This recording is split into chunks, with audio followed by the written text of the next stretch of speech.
Namaste everyone. Mahati Wellness welcomes you back to this journey of Maharishi Patanjali's Yoga Sutras.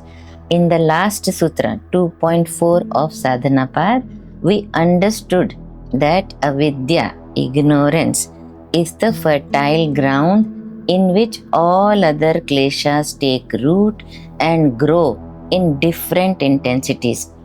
Today, in Sutra 2.5, Maharishi Patanjali goes deeper and defines avidya itself. What exactly is this ignorance?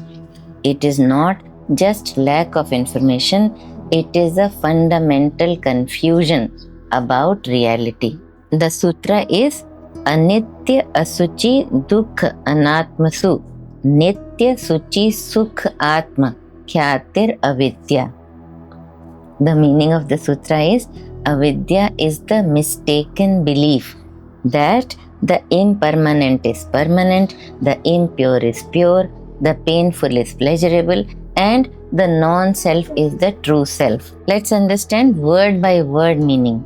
The first word is anitya, meaning impermanent. Nitya meaning permanent. Asuchi means impure, not fully sacred in nature. Suchi means pure. Dukkha means source of suffering. Sukha means source of pleasure or fulfillment. Anatma is not the self, the temporary identities we hold. The next word is Atma, that is true self. The next word is Kyatir, which is misperception or wrong identification. The last word is Avidya, meaning ignorance. Now let us understand it further. Maharishi Patanjali describes avidya as a confusion of categories. It is like wearing the wrong glasses. Everything appears distorted, and as a result, we hold on to what is temporary as if it will last forever, mistaking anitya as nitya. We assume purity in things that are conditional or unstable, mistaking asuchi as suchi. We chase pleasures in what eventually leads to pain, mistaking dukkha as sukha, and we mistake the body, mind, roles, and stories to be our real self, mistaking anatma as atma. This is not foolishness, it is conditioning. We have learned to locate identity in the very places where identity is absent. Avidya is the root misalignment from which ego, attachment, aversion, and fear naturally emerge. Philosophically speaking, avidya is not ignorance of the world. It is ignorance of ourselves within the world. It is the original forgetting. It is amnesia of truth. This is why spiritual progress doesn't begin by adding new beliefs, but by unlearning mistaken certainties. Avidya replaces inquiry with assumption, and yoga replaces assumption with awareness. When we confuse the temporary with the eternal, we invest in what cannot sustain us. And when we cling to changes as it must, we suffer.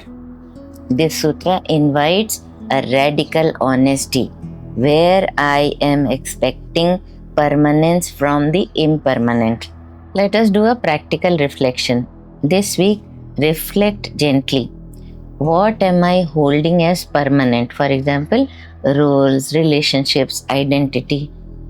And what am I insisting is pure or perfect that might only be partial? What am I calling pleasure that actually leaves restlessness behind?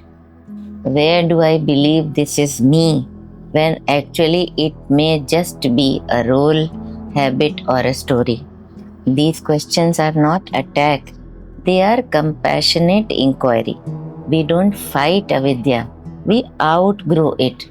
Little by little, the confusion unravels. Little by little, the truth becomes obvious.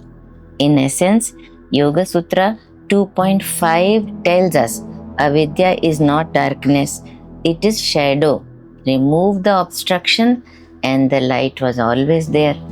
Ignorance is not an enemy, it is the starting point. This definition is not meant to discourage, it is meant to empower. Because if the confusion is the cause, then clarity is the cure. So, this was about Sutra 2.5. In the next Sutra, we will see how this understanding helps dissolve the remaining kleshas one by one. Thank you for being on this journey. Please join me in the next episode with the next Yoga Sutra. Namaste.